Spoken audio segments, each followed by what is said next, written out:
जय श्री बालाजी महाराज, श्री शिवाय नमस्तुभ्यम। ईश्वर की कृपा आप सभी पर बनी रहे। सिंह राशि, बात करते हैं अक्टूबर 2024। जानते हैं क्या कुछ उतार चढ़ाव देखने को मिलेंगे सिंह राशि से जुड़े जातकों को अक्टूबर 2024 में। ये महीना यानी अक्टूबर का महीना आपके लिए मिले जुले परिणाम लेकर आने वाला है। जहां तक आपके करियर का प्रश्न है तो नौकरी करने वाले जातकों को अनेक प्रकार के शुभ परिणाम प्राप्त हो सकते हैं। अक्टूबर माह में न केवल आपको पद उन्नति मिल सकती है बल्कि आपकी तनख्वाह में भी वृद्धि के योग बनने वाले हैं। सरकारी क्षेत्र में लोगों को भी अच्छा लाभ मिल सकता है।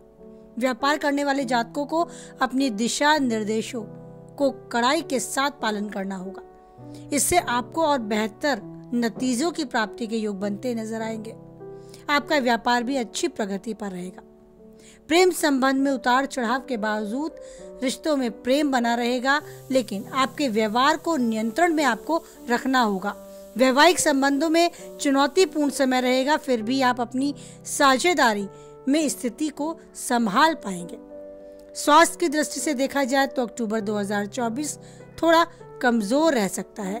आप बीमारी की चपेट में आ सकते हैं। मानसिक रूप से तनाव आपको विशेष रूप से प्रभावित करेगा। पारिवारिक जीवन में हलचल मची रहेगी। कुछ समय के लिए शांति आ सकती है, लेकिन आपको स्थितियों को ध्यान में रखना होगा। अगर विद्यार्थियों की बात की जाए तो विद्यार्थी वर्ग के लिए ये महीना कुछ कर दिखाने का महीना है। अपनी कमर कस लें और भरपूर मेहनत करें। विदेश जाने का प्रोग्राम है तो ये सपना भी आपका पूर्ण होगा। इच्छा आपकी पूर्ण होगी अगर आप उस तरफ गंभीरता से ध्यान देंगे और यथासंभव प्रयास करेंगे। अब थोड़ा विस्तार से देखा जाए आपका कार्य क्षेत्र, तो करियर की दृष्टि से महीना अक्टूबर 2024 अच्छी उपलब्धि लेकर आ सकता है। महीने में दशम भाव के स्वामी शुक्र महाराज महीने की शुरुआत में तीसरे भाग में रहेंगे और 18 अक्टूबर से आपके चतुर्थ भाग में आकर दशम भाव को पूर्ण सप्तम दृष्टि से देखेंगे, जिससे नौकरी में स्थिति अच्छी रहेगी। आपके आसपास का माहौल बढ़िया रहेगा। दशम भाव में देवगुरु बृहस्पति भी विराजमान रहेंगे, तो आपके आसपास के लोग आपको पूर्ण रूप से सहयोग करेंगे, आपका समर्थन करेंगे। आपके सहकर्मियों का सहयोग आपके काम में आएगा, आपको अच्छा प्रदर्शन करने में भी मदद करेगा। 9 अक्टूबर को इसी दशम भाव में देवगुरु बृहस्पति वक्री अवस्था में आ जाएंगे, जिससे आपको और अधिक मेहनत करनी होगी और अपने निर्णयों को बार बार जांचना भी होगा। हालांकि इससे आपको लाभ होगा और आपके लाभ में अधिक सुधार भी आपको देखने को मिलेगा। आपको प्रशंसा प्राप्त होगी। ये महीना पद उन्नति मिलने में भी प्रबल योग आपका बनता नजर आएगा। इसके साथ ही आपकी तनख्वाह में भी वृद्धि के योग बनेंगे। यदि आप सरकारी क्षेत्र में काम कर रहे हैं तो आपके लिए अक्टूबर 2024 और भी अधिक लाभप्रद साबित हो सकता है। शनि महाराज पूरे महीने वक्री अवस्था में सप्तम भाग में विराजमान रहेंगे, जो आपको आपकी नौकरी में एक और अच्छा मौका, एक और अच्छी उपलब्धि प्रदान करने में मदद करेंगे। यदि आप कोई व्यापार करते हैं तो महीना अच्छा जाएगा। शनि महाराज वक्री अवस्था में सप्तम भाव में अपनी ही राशि में होकर विराजमान रहेंगे। इससे आपको ये फायदा होगा कि आप अनुशासित रहकर अपना काम और बेहतर तरीके से कर पाएंगे। अपने नियमों को कड़ाई के साथ पालन करते हुए आगे बढ़े।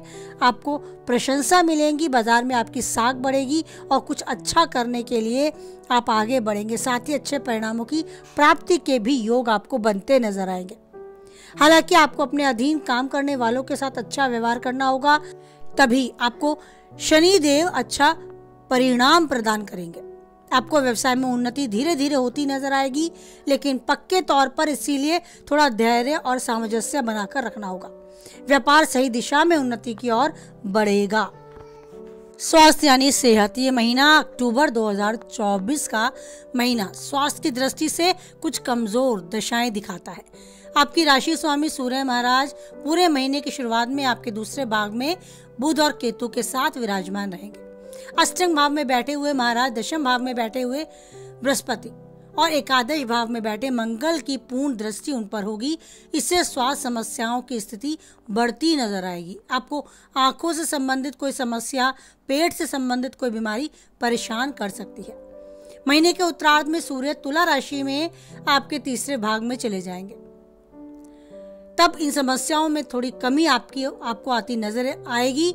बुध भी यहाँ से निकल जाएंगे, तब स्थिति काफी हद तक आपके नियंत्रण में आ जाएगी। हालांकि मंगल के द्वादश भाग में चले जाने पर रक्त जनित समस्याएं, नियमित रूप से रक्तचाप या किसी तरह की चोट लगना, इस तरह की समस्याएं थोड़ा सा परेशान कर सकती हैं। इसलिए आपको स्वास्थ्य पर नजर बनाए रखना है, अच्छा भोजन करना है और आपको तंदुरुस्त बने रहने के लिए यथासंभव प्रयास करना है।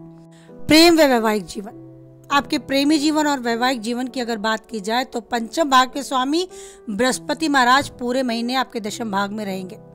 मंगल महाराज की दृष्टि महीने की शुरुआत में आपके पंचम भाग में रहेगी, जिससे असर पड़ेगा आपके रिश्तों में। हो सकता है तनाव बढ़ता नजर आए, आप कुछ ऐसी बात कह दें जिससे आपके प्रीतम के दिल पे चोट पहुंचे। कुछ कड़वे वचन आप बोल सकते हैं, तो आपको पहले से ही इस बात में ध्यान रखना है कि कम बोलना है। कई बार ऐसे शब्द रचना कर सकते हैं कि उन्हें समझना, अच्छे से समझना मुश्किल हो जाए और उसका कोई और मीनिंग ही निकल जाए।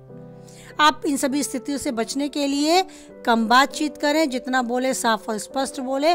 इससे बात थोड़ी बिगड़ने से बच सकती है, वाद विवाद नहीं बढ़ेगा, आपका रिश्ता ठीक ठाक चलता रहेगा। पंचम भाग के स्वामी बृहस्पति महाराज 9 अक्टूबर को वक्री रहेंगे। यह समय कुछ हद तक आपको सफलता देगा, राहत देगा और प्रेमी जीवन में नयापन भी लाएगा। आपके प्रियतम के साथ आपके भविष्य में देखे गए सपने आप संजोएंगे। खुश रहने के लिए बहुत सारे प्रयास भी करेंगे, जिससे धीरे धीरे आपके रिश्ते में प्रेम लौट आएगा।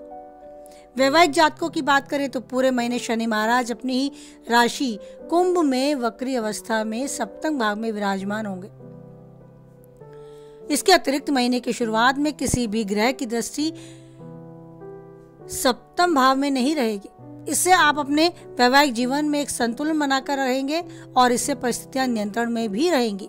आपका अपने जीवन साथी के माध्यम थोड़ा प्रेम का भाव बढ़ेगा, मजबूती आएगी आप दोनों के रिश्ते में और आप मिलकर अच्छा समय बिताने का भी एक अच्छा मूड बनाएंगे। आप साथ मिलकर अपनी जिम्मेदारियों को पूरी तरह से निभाएंगे। वैवाहिक जीवन को और बेहतर बनाने के लिए सही दिशा में प्रयास करेंगे। लेकिन मानकर चलें कि 20 अक्टूबर से मंगल द्वादश भाव में जाकर अपनी अष्टम दृष्टि से सप्तम भाव में देखेंगे। इससे जीवन साथी के स्वास्थ्य संबंधी समस्याएं बन सकती हैं। इससे उनके व्यवहार में भी आपको थोड़ा चिड़चिड़ापन दिख सकता है। वैवाहिक जीवन में थोड़ा तनाव भी दिख सकता है। उधर राहु महाराज अष्टम भाव में पूरे महीने रहेंगे। महीने की शुरुआत में ही सूर्य, बुध, केतु दूसरे भाग में रहकर उन पर दृष्टि डालेंगे, तो परिवार और आपके ससुराल के लोगों के बीच में थोड़ी कहासुनी, थोड़ा विवाद या तनाव आपको बढ़ता नजर आ सकता है। स्थितियों में थोड़ी कमी आएगी, इसके लिए आपको थोड़ा सा संभल कर रहना होगा। कोई भी ऐसी बात हो तो आपको समझदारी दिखाते हुए मामले को शांत करने का प्रयास करना होगा। ऐसा करने से आपका वैवाहिक जीवन भी ठीक ठाक रहेगा, परिवार का माहौल भी और आपसी सभी रिश्ते भी। तो ये उतार चढ़ाव, ये धूप छांव जीवन में हमारे कुछ नए अनुभव हमें देने और उससे कुछ सीखकर आगे बढ़ने के लिए भी आते हैं। कई बार ये परेशानी वाला समय हमें कुछ अच्छा आगे दिखाने के लिए भी आता है। इस बात को मन में आप विचार करें। तब तो बहुत परेशान हम हो जाते हैं, लेकिन बाद में याद आता है कि वो परेशानी हमें कुछ और अच्छा देने के लिए आई थी। आप कुछ उपाय आप कर सकते हैं। अगर मन मस्तिष्क से बहुत परेशान हो जाते हैं, आपको लगता है आपके जीवन के काफ़ी हद तक रास्ते बंद हो रहे हैं, बाधाएं बढ़ रही हैं, परेशानियां आप नहीं झेल पा रहे, तो कुछ छोटे उपाय आप कर सकते हैं। जैसे बृहस्पति के दिन आप केला नहीं खाएंगे, बल्कि 4 केले किसी ब्राह्मण को, किसी विद्यार्थी को खाने के लिए देंगे। या फिर मंगलवार के दिन श्री हनुमान चालीसा का पाठ करेंगे। इस तरह का कुछ करें जिससे आपका मन मस्तिष्क आपके नियंत्रण में रहे। आप ये महसूस करें कि ईश्वर आपके साथ है और हमेशा यूं ही साथ बनाए रखेगा। इसके लिए ज़रूरी ये भी है कि अपने व्यस्त दिनचर्या में कुछ समय उस ईश्वर के साथ अवश्य बिताएं। और जब ये आभास आपको होने लगे कि ईश्वर मेरे साथ है और हमेशा यूं ही मेरे साथ बना रहेगा, तो आप अपने आप को औरों से बहुत कई गुना धनवान पाएंगे। बहुत कुछ ऐसा आप पाएंगे कि आप में है जो औरों में नहीं है। तो ईश्वर की कृपा आप पर यूं ही बनी रहे। आप औरों से अलग हैं, इस आभास के साथ दिनों दिन आप उन्नति करें, जो चाहते हैं पाएं और उन्नति के शिखर तक यूं ही आगे बढ़ते जाएं। हमेशा खुश रहें, स्वस्थ रहें, मस्त रहें आप। इसी कामना के साथ वाणी को विराम देते हैं। कुछ हद तक वीडियो से सहमत रहते हैं तो लाइक करें, किसी के काम की बातें उस तक शेयर करें।